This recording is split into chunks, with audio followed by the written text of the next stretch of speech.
এই ডেজার্টটি বানানোর সাথে সাথেই শেষ হয়ে গেছে। তারপরও আমার হাসব্যান্ড এসে বলতেছে, "ওই যে কী যেন একটা বানাইলা, পুডিংয়ের মতন, একটু দাও না খাই, খুবই মজা লেগেছে।" বোঝেন অবস্থা, শেষ কিন্তু হয়ে গেছে। এখন আমি কোত্থেকে দেবো? এইজন্য আবারও বানাতে হয়েছে। তো এই ডেজার্টটি বানানোর জন্য আমি এখানে 500 গ্রাম টক দই পানি ঝরানোর জন্য রেখে দিলাম 15 থেকে 20 মিনিটের জন্য। 20 মিনিট পর পানিটা ঝরে গেল। তো এখন আমি টক দইটা নিয়ে নিলাম। তো এই পর্যায়ে টক দইটা হ্যান্ড হুইক্স দিয়ে এভাবে একটু ভালোভাবে ফেটিয়ে নিতে হবে। তারপর এখানে আমি কনডেন্স মিল্ক দিয়ে দিলাম প্রায় 1.5 কাপের মতন।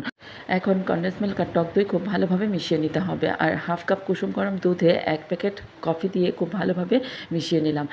এখন কফির মিশ্রণটা টক দইয়ের মিশ্রণের মধ্যে ঢেলে দিয়ে খুব ভালোভাবে মিশিয়ে নিতে হবে, যাতে কোনো প্রকার দানাদার লাম্পস না থাকে। তারপর আমি একটা বাটি নিয়ে নিলাম আর এই বাটিতে ঘি ব্রাশ করে নিলাম। তারপর সেই মিশ্রণটা সুন্দরভাবে দিয়ে উপর থেকে সমান করে দিলাম আর ফয়েল পেপার দিয়ে ঢেকে দিলাম। তারপর ফ্রাই প্যানে 2 লিটার পানি ফুটিয়ে নিয়ে তার মধ্যে বাটিটা বসিয়ে দিয়ে 30 মিনিট ফুটিয়ে নিলেই ব্যাস হয়ে গেল মজাদার এই ডেজার্ট আইটেমটি।